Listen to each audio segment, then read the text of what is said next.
one before I just want to clear. Ijaya, what in the background. Yeah, I think I could be seen like that. Once again, a very good morning and welcome. Gbogbo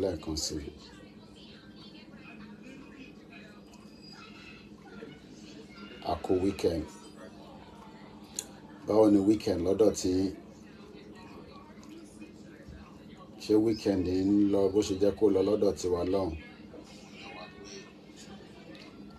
Mo máa kí wa pé a kú weekend. O. Àṣọpọ̀lọpọ̀ weekend. May's good. Ṣàlàáfíà ni o. Mo fẹ́ play audio Ijaya wá ti bá mo ti play ní ìdájí. I just thought we should play it again so that in case àwọn tó bá ti gbọ́ program tàárọ̀ tá ṣe ní ìdájí or tá ṣe lánàá rather.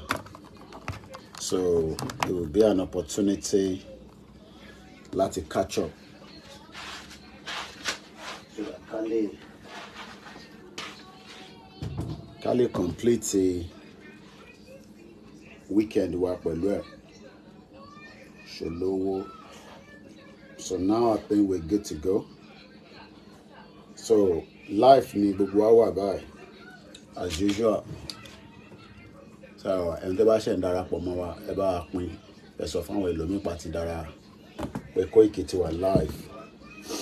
I think we should play the anthem so that way I can balance. There's a lot of background at the noise. When it's Saturday, I'm more and less, so I can to quick one on. So anthem, then we'll go straight into the audio. What about share until we can show on the background?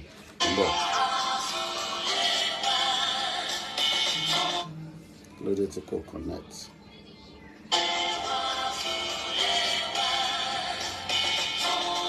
Political connect.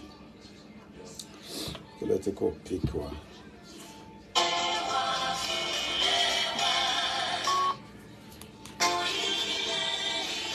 I just played it.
So I'm gonna play audio Ijaya tó ní kí a fi ránṣẹ́ sí àwọn tí wọ́n ń jọba kó má lọ ṣọba mú. Tá bá ń gbọ́ yẹn èmi á máa dé pẹ̀lú tí mo fẹ́ ṣe níbí bá. Up Yoruba nation. Up Yoruba nation. Up Yoruba nation. No going back. No retreat, no surrender. Aki gbogbo ọmọ Yorùbá lápapọ̀. Aki olóyè Sunday Igboho. Aki bàbá Akitoye. Aki gbogbo agitator. Látorí Koiki. Olùdórí àwọn sọ̀rọ̀sọ̀rọ̀. Aki Ijaya. Ọmọ Yorùbá. Ẹ ti ń sùn. Tẹ́lẹ̀ àti máa padà di onílé. Yorùbá ẹ̀ ń sùn. Ẹ̀bẹ̀ kí tẹ́lẹ̀ àti padà di onílé. Ẹ má gbé ẹni tí ìyá àti bàbá ò bá ṣe Yorùbá. Ẹ má fi jọba Ọ̀yọ́ fáwa o. Ẹ ẹni tí ìyá àti bàbá ò bá kí sọmọ Ọ̀yọ́ ẹ̀yin afọbajẹ Ọ̀yọ́ mò ń bá yín wí mò ń bá yín sọ̀rọ̀ ẹ gbóhùn ẹnu mi. This is Ijaya of Yoruba nation. Ẹ̀yin Ọ̀yọ́ àtọ̀yọ́bẹ̀sì àti Báṣọ̀run ẹ má fẹni tí ìyá ẹ̀ àti bàbá ẹ̀ tí ò bá kí ṣe Yorùbá ẹ má fi jà láàfin fún wa o ẹ má fi á Yorùbá á Fúlàní ẹ má fi jà láàfin Ọ̀yọ́ o ẹ má fi iná sórí òrùlé so ìyàtọ̀ bí ń jẹ wá ti tó ẹ má jẹ́ kí Yorùbá parọ́ ẹni tí ìyá ẹ̀ àti bàbá ẹ̀ tí wọn bá ń ṣe Yorùbá ẹ má fi jà láàfin Ọ̀yọ́ o láti ìgbà tá láàfin Ọ̀yọ́ ti dáyé torí adé ti wà ọmọ ìyá àti bàbá tó jẹ́ Yorùbá ló fi ń jẹ o ẹ má fún wa ní àmúlùmálà o ẹ má gbé ẹ̀jẹ̀kẹ́jẹ̀ tó máa dàwárú wọlé o tẹ bá ti fi Fúlàní ábí Yorùbá jà láàfin ó máa di ẹ̀mí àbí Olúwo ni o eléyìí máa kọjá Olúwo Aláàfin Ọ̀yọ́ ó lẹ́nu nílẹ̀ Yorùbá gan o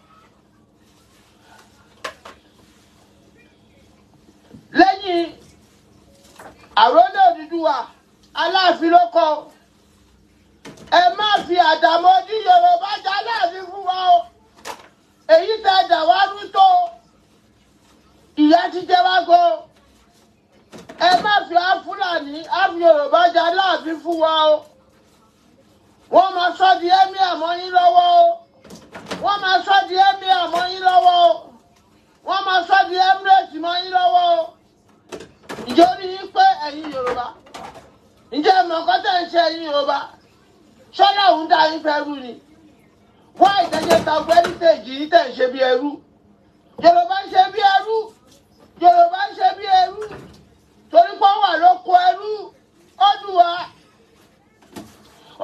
wá o ẹ má fi Fúlàní ábí Yorùbá ẹ má fi jà láàfin fún wa o ẹ má fi jà láàfin fún wa o ẹ má dá wàhálà tẹ́ ẹ lè parí ẹ má dá sílẹ̀ fún wa o ẹ má start kọ́tà lè finish o gbogbo nǹkan la gbà ẹ má forí adé wa báyọ̀ ṣeré o ẹ má forí adé báyọ̀ ṣeré o Yorùbá ń sùn ta ló ń jẹ́ Lukman ṣé Lukman jórúkọ Yorùbá ṣé Lukumanu jórúkọ Yorùbá àwọn òfin Yorùbá á Fúlàní lórí ìtẹ́ wa o ẹni tí ò bá jẹ́ bàbá àti ìyá tó jọmọ Yorùbá ẹ má torí owó kẹjálé ayé wa rú o ẹ má torí owó kẹta inheritance wa o ẹ má torí owó kẹta heritage wa o ẹ má torí owó kẹtorí adé o ẹ má torí adé o àwọn òfin Fúlàní ábí Yorùbá nílẹ̀ Yorùbá o kó já láàfin o ẹ má jẹ́ ìwọ o kó ṣẹlẹ̀ rí o kó ṣẹlẹ̀ rí o àwọn òde nígbà ẹ̀yin afọbajẹ Ọ̀yọ́ ẹ má fún wa ní Lukumanu o ẹ má fún wa ní Lukumanu o ẹ má sọyọ heritage Yorùbá nù o Aláàfin of Ọ̀yọ́ is very powerful and significant in Yoruba land. Ẹ má gbọ́mọ Fúlàní wá o. Ẹ má gbọ́mọ Fúlàní wá o. Ẹ má sọlé ayédógún o. Tẹ́ bá ṣe bẹ́ẹ̀, a máa jagun gbẹ̀yìn ni o. Tẹ́ bá ṣe bẹ́ẹ̀, a máa jagun gbẹ̀yìn ni o. Kó nílé kó sọ fún toko. Kéèrè oko kó sọ fún tilé o.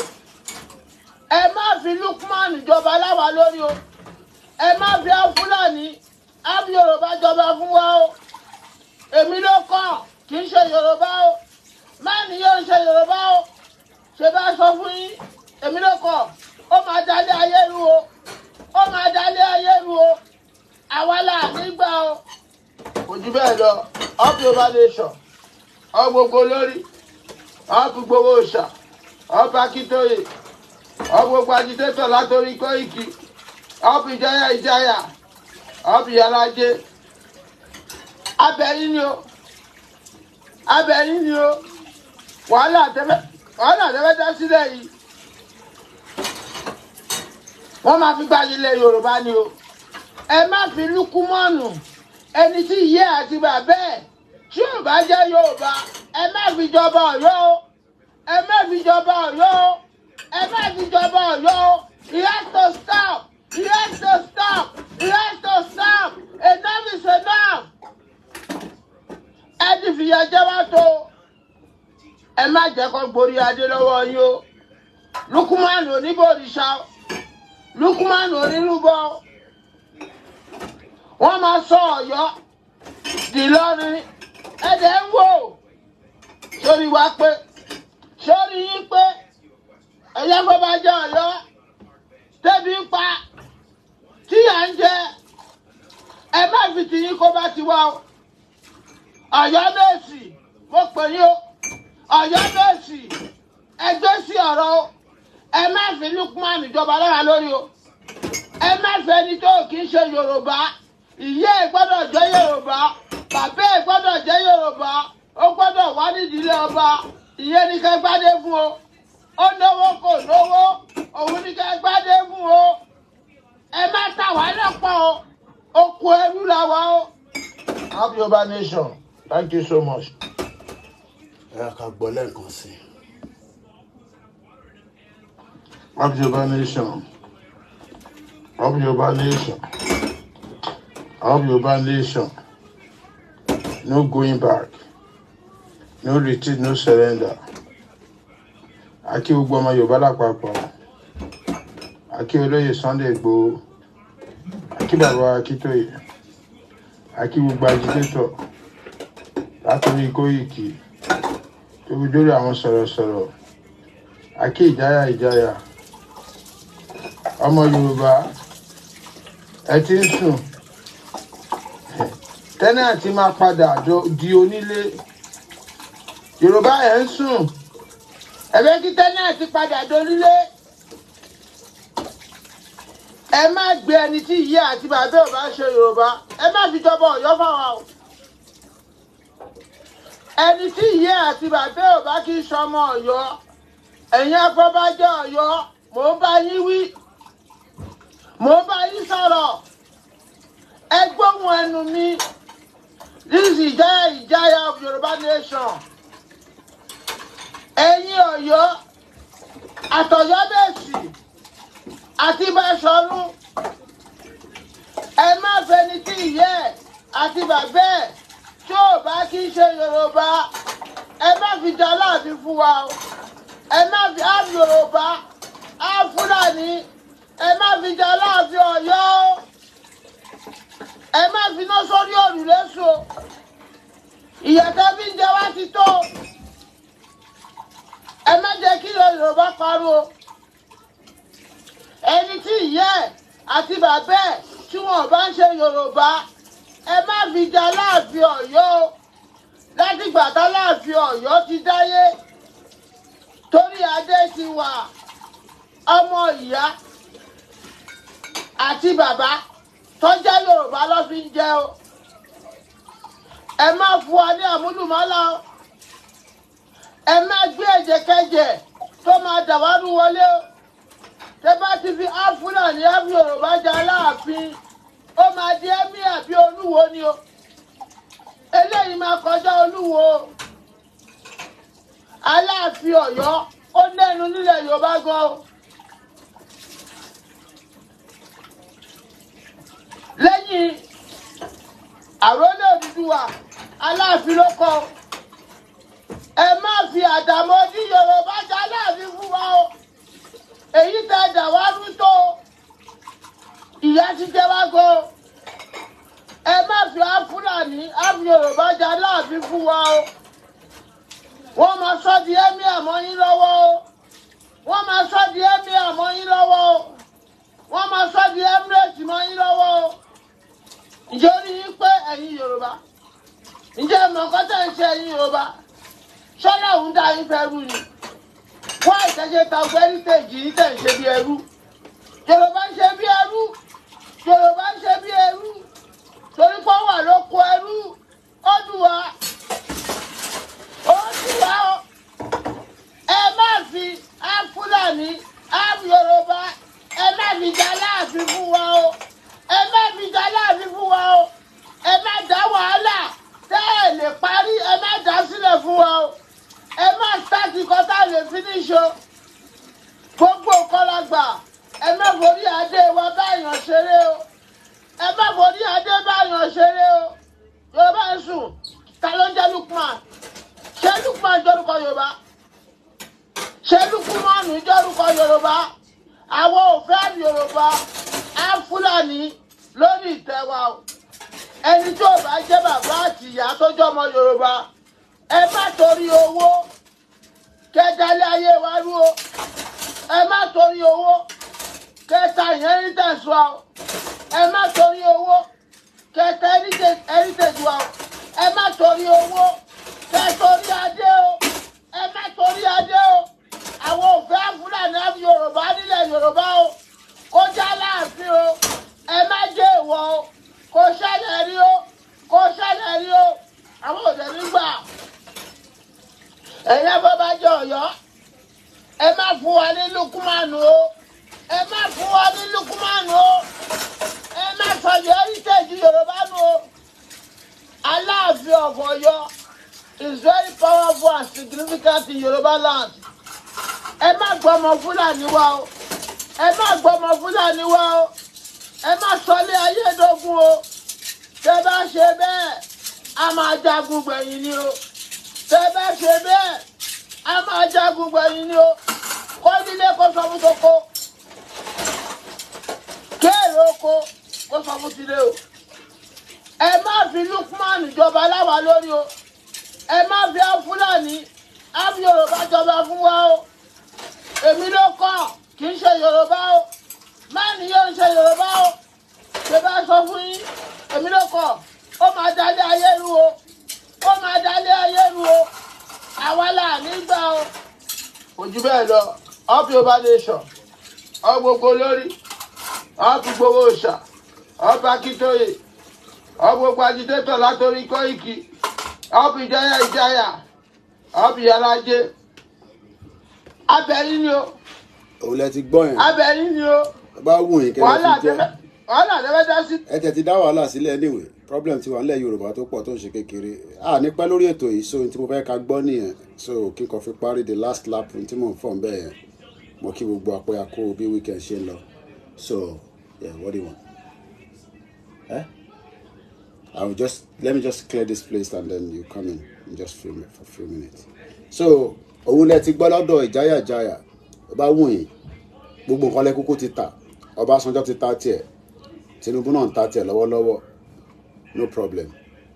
ènìyàn tí wọ́n ń pè lórí ìṣà Ìgbòho ìṣà Sunday mi Àdìsá tó bá rógun kì í sá ọmọ Adéyẹmọ ẹni tí ó bá mọ Sunday Ìgbòho Adéyẹmọ kò dáyàn mọ orí ní kí n máa já sọlá ọlá ń bí wọn nínú ìbẹ̀rù òsì bọ́lọ́dọ̀dọ̀ ibi kòkó làbọ́ta alẹ́ bá ọ̀tá bàbá Yọ̀mídé bàbá Ronaldo Sunday bàbá Dámilọ́lá Ìgbòho Àkàndá ọkọ̀ Adérọ́pò tí ó fẹ́ràn ìyànjẹ.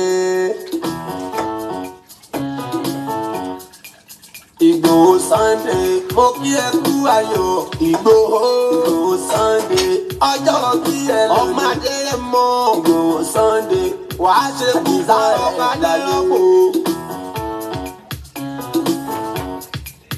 Òkìdẹ́kọ̀lá láyé lábẹ́ ẹkùn pàgìrì gbéra ẹ níjà. Ìgbòho mọ̀rẹ́ ọmọ alágbàdo òde ọmọ àtàpẹ́tẹ́ wọnú mi ọmọ gègèlè wodò sànyà ìsọyọdé mi láàrin dí omi kò sí ní nǹkan sí mi lẹ́nu ọmọ òkúta mẹ́ta òde Ìgbòho ọ̀kan ṣe mí dábọ̀dábọ̀ ọ̀kan ṣe mí máa rọra ọ̀kan tó kù nígbà tó mọ̀ gbòho kí ló wá gbòho mọ̀ ẹ́ sí gbàgede Ìgbòho sùn hàn láìsí bẹ̀rẹ̀ wọ́n ní kò ní bẹ̀rẹ̀ máa kó bẹ̀rẹ̀ lọ. ẹ̀yin lọ́mọ bẹ́ẹ̀ sì bá bímọ méjì nígbò mọ̀ rẹ̀ àbíkan bó kó sí amúkan yòókù bó sọ̀yà. A ó mú ìyá rẹ̀ tí ọlọ́rọ̀ gbọ́, a ó fi ìṣerú wálé kó lè máa jẹ́ òkútu pa nígbòho mọ́ rẹ̀. Májà sọ́lá ọmọ wàrà mo jẹ́ ọmọ onílé ọ̀la, wàrà mo jẹ́ ọmọ onílé ọ̀la. Wàrà mo jẹ́ ló máa wọ̀n àjèjì wòyí, wọ́n ṣe ségesège, wọ́n láwọn onígbọ̀mí kó sí mú, àwọn onígbò sọ̀yàwó ẹsẹ̀. Ojú po fírí, gbogbo wọn bọ̀ mi kó sí mú, wọ́n sì bó sọ̀yàwó ẹsẹ̀. Ìgbòho mọ̀rẹ́, ọmọ abẹ́rẹ́ mẹ́ta Ìgbòho, ọkọ̀ jẹ́, ọkọ̀ tẹ̀, ọkọ̀ tó kù ní gbogbo aráyé fi ránṣọ ẹ̀rí. Ìyànjẹ ní Ìgbòho fẹ́, Ìgbòho mọ̀rẹ́ ọkọ̀ kákó ní mọ́ra. Adáradénújà máìká wọn dààmú Ìgbòho. Abẹ̀yẹ kí amútọ́jọ́ bí rẹ̀ ní tẹ́ntẹ́ ní Ìgbòho. Ọ̀kọ́bà rẹ̀ lọ́jọ́ tí màmá rẹ̀ wá sílé ayé. Ọmọ Adéyẹmọ, ọlá bàbá ló mọ́mọ́ yan, ẹ̀mí àbàtà ní mọ́lòóyò. Wọ́n fi rántí bàbá rẹ̀ àtàtà ọmọ Adéyẹmọ. Ọlá àkàrà ń fi jẹ mọ́jà sọ́lá. Bá mi kí wọ́n ní mo dá kẹ́kẹ́ ilé. Ẹnìkan ò lè mọ̀ tán. Kó jẹ́ alájú ilé bàbá ta ló fẹ́ mọ̀lẹ́ ẹni jẹ ní lọ. Ọ̀kọ́bà tẹ̀ la fi rántí ọjọ́ òbí ẹnìyẹn. Ọjọ́ tó ń lọ kò yẹ nìkan. Ìtumọ̀ rẹ̀ kó ṣe é jìgbọ̀ èmi ní sáà fún gbogbo àkàjọ pẹ́ láyé. Ìgbòho Sunday, mo kí ẹ kú ayọ̀. Ọmọdé ẹ mọ̀. Ìgbòho Sunday, ọjọ́ bí ẹ lò ní. Màmá ni ọba mi kí. Ìgbòho Sunday, wàá ṣe púpọ̀ ẹ̀ láyé. Òṣòrúkọ ṣọ̀wọ́n kí ẹ. Ìgbòho Sunday, pé ó kú ayọ̀. Ìgbòho Sunday, ọjọ́ bí ẹ lè ní mo wí. Wàá ṣe púpọ̀ ẹ̀ láyé. Adáradé. Anyway, òun lẹ ti gbọ́ lẹ́nu Ijaya yẹn, so hopefully àwọn tó wà ní Ọ̀yọ́ Mèsì ẹ̀gbọ́n kan tó sọ tẹ́ẹ̀bà rẹ̀ gbọ́ is up to you all.